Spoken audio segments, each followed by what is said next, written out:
Hey, help support the show by joining the Patreon or becoming a YouTube member. Also hit that like button to subscribe if you want more Cavs-focused content. It's been interesting how this NBA season has gone because the Cavs rise to being a legitimate NBA championship contender, NBA finals contender, however you want to phrase it, has been a meteoric rise, right? The Cavs ended last season not seen as that. They did not make a perception-altering move in the offseason, just going to Kenny Atkinson.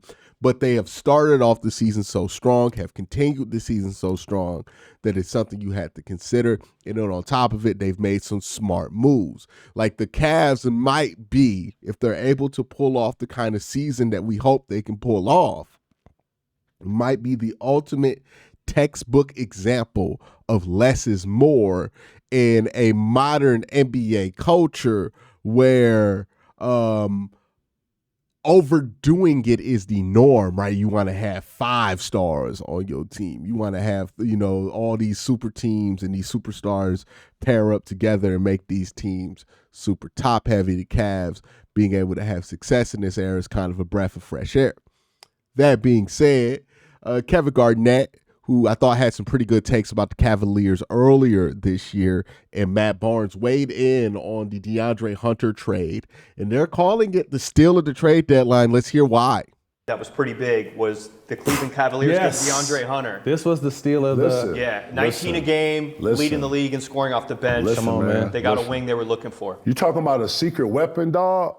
I don't think people know who DeAndre is, bro, because he's been in Atlanta, and he's, for some reason, overshadowed or whatever, because, Trey does so many dope shit, right? And he keeps it so, Trey. He keeps it so cold, right? Don't he? Shout to Ice, man. Yes, sir. You know what I'm saying? But, man, when I saw this, bro, man, listen.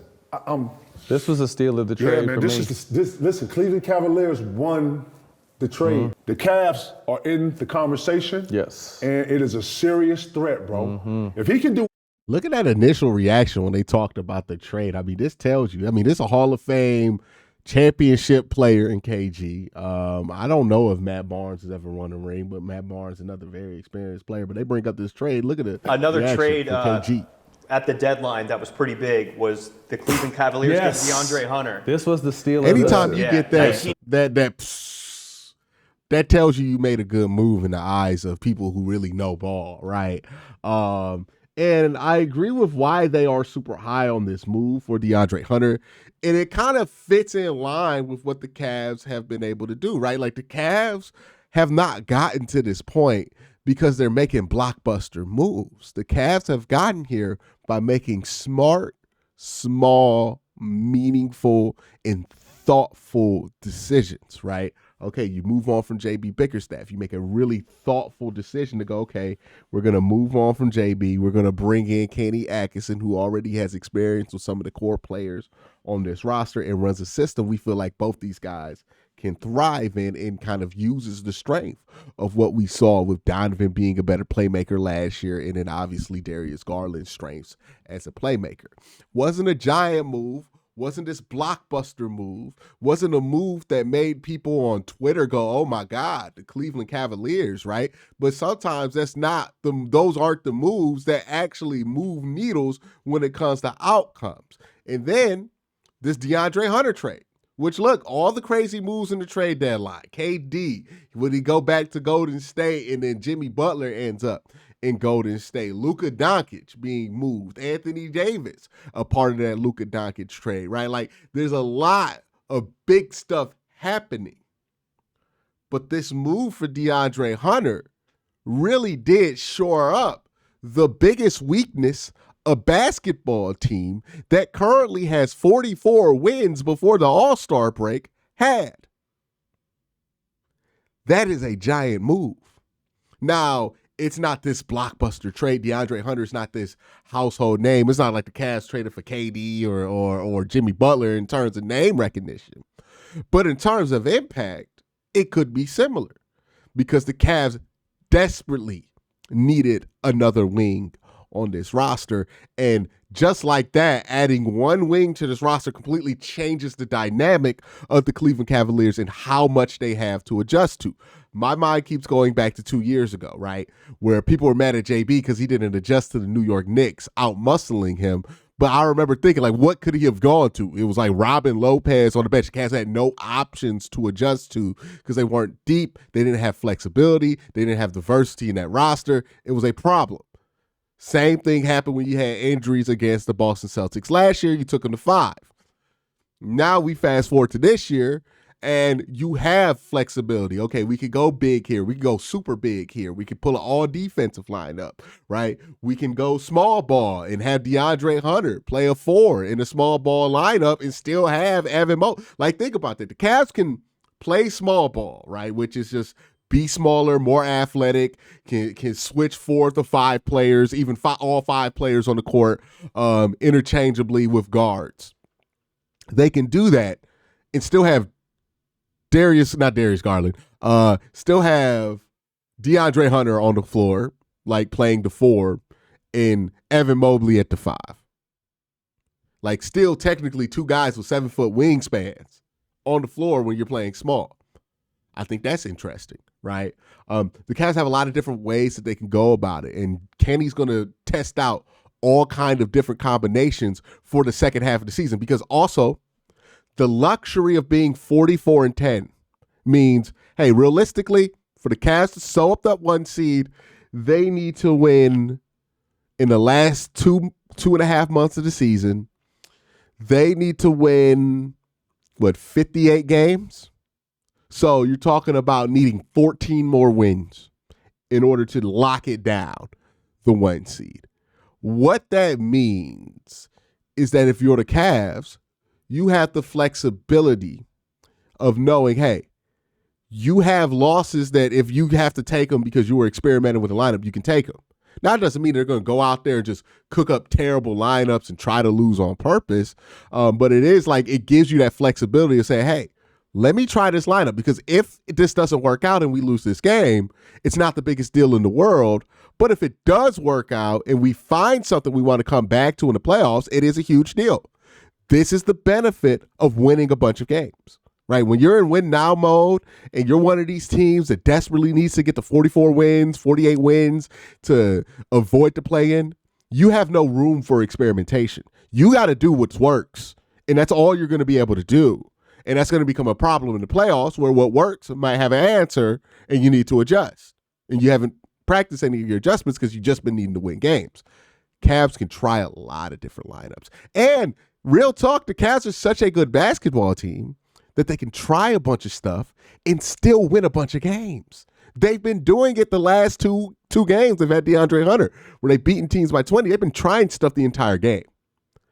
This is the flexibility winning allows you, and this is the kind of flexibility that they're going to be able to experiment with for the rest of the season that's going to hopefully give them an advantage come playoff time. Let's continue to hear what KG has to say. This was a steal of the trade for me. Listen, Cleveland Cavaliers won the trade. Mm-hmm. The Cavs are in the conversation. Yes. And it is a serious threat, bro. Mm-hmm. If he does what he did in Atlanta, bring into the situation. 20 points, 5 rebounds a game, or nearly 20 points. You got to play him, bro. Athletic, you know. And he a mean guy, too, dog. He ain't no, pushover. He's a two-way player. Mm-hmm. And, bro, when you go to switch now, I think one of the things Cleveland had problems with when it came to the Celtics, obviously the Porzingis element makes you so. When you go him and Garnett, and they go big, man, Porzingis at the free throw line is damn near like Joel Embiid. Like, it's you damn near are at his mercy. Mm-hmm. And if you give him any room to get it off, it's damn near 8 to 10 that he can hit those. You feel me? Mm-hmm. Now, bro, Hunter ain't Hunter's not a Lord, I love. What's he, 6'9", 6'10"? Yeah. But he a dog. Yeah, indeed. He shit at Wemby. Yes, indeed. He shit at Wemby and tried to wipe his ass like, hey, nigga, boy, listen, man.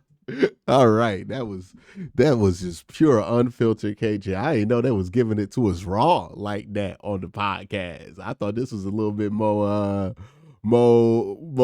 cut up. I would be more inclined to watch now that I know that this is just straight up. They just let KG be KG, because that was one hell of a KG way to describe that. Listen, the Cleveland Cavaliers I love have this move. entered the conversation, bro.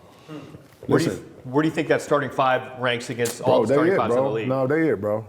This the best star lineup in the league. Talent-wise, they're there. It's just, we know at the end of the day it comes down to experience. You know what I mean? That's why I think you still give, and I'm not going off top, but you give Denver a chance at whether they're sitting at 4 and 5 because they have experience. Like I said, you got to step on Steph and Golden State's neck because they could fuck around and get hot and run to the Western Finals. So teams with experience, I like OKC, I like Cleveland, I like a lot of these young teams that are hovering at the top, Memphis, but it gets down to being there and done that. And until you get over that hump, right, that's a monster. I'm so eager to. I think the experience thing is a real thing, right? Now, the Cavs aren't as inexperienced as people think. They've been at least in the play-in for the last 3 seasons. So they're not an inexperienced basketball team. They have blown big series. They have gotten roasted on. They know the downsides of losing in the playoffs. They also have played in the Game 7 before, so they're not super inexperienced. But the Celtics, think about the amount of experience the Celtics had before they broke through and won the championship, right? They had been to the finals, lost to the Golden State Warriors, been to the Eastern Conference Finals a couple of times even before that, and I think lost to LeBron in one of them. This is a team that was very experienced by the time they had broken through. So that is a question for the Cavs. Hey, is experience going to become a factor? Because Kenny Atkinson has not coached a ton of playoff games as the head coach. Yet the one playoff series where he lost in 5 games to Philly, got the surprise Game 1 win in that series. So the Cavs are lacking in experience, which does matter, in sports in general in the playoffs, but in the playoffs it does matter, right? Now, they're not super inexperienced, right? They're not like a team that's wide out. The Thunder are way less experienced than the Cleveland Cavaliers are. They're a younger team. They've only been in the playoffs once, right? You're not worried about what happened to the Thunder happening to the Cleveland Cavaliers this year because they've been in that playoff broil before. But you do worry about them when it comes to hey, now you're at an Eastern Conference Finals. Y'all ain't never been there before as a unit, right? Donovan, I think Donovan's been to a Western Conference Finals or at least a semifinals before as well. Well, he definitely been to a semifinals because they were in the semifinals last year. But that's going to be something that they're going to have to overcome, right? I don't think anybody on this roster outside of Tristan Thompson has played in an NBA Finals before. Everybody on the Boston Celtics, for the most part, has. So there is an experience gap there they're going to have to overcome. 10 games bro, this Cleveland is back, bro. The vibration is high as shit there. They think they can win it, bro. It ain't no Boston what, bro. They're finna get real disrespectful, as bro. They should. They got confidence. I'm seeing it, bro. And they've been built the right way. I like that too. And it's been slow, progressively, right? Yep. It's been built the right way. Man, shout to them, man. Shout to. That's exactly what I said earlier in this video, right? About the Cavs being built, the old-fashioned way. They put this thing in the oven, right? A lot of people like to throw the shit in the microwave. Let's get this guy here. Let's build this thing quick. Let's just get a quick solution. But the Cavs have worked this out slowly. And DeAndre Hunter is a perfect example of that because for months in the offseason, people were begging the Cavs to just trade for any wing, right? Brandon Ingram was the name that people were throwing out there. And he would have been a bad fit for the Cavaliers. But people just wanted a wing, so Brandon Ingram made sense. They wait, and then not only do they get the wing that they want, which DeAndre Hunter was one of the guys that they wanted, right, for a while, you get the wing that you want for the price that you want.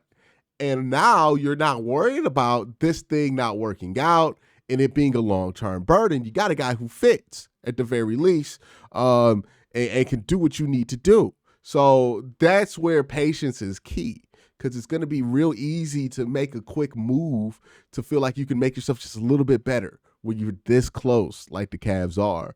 But shout out to KG. Shout out to Matt Barnes. I appreciate them showing some love to the Cleveland Cavaliers. Not a lot of people showing some love. I've seen the Cavs left out of a lot of people's recaps of the trade deadline. I find that crazy. They're the best team in basketball. How are we ignoring that they made a trade here when that's unusual? That's my thoughts. Let me know your thoughts in the comment section down below. Y'all have a great day. Have an even better night. Peace.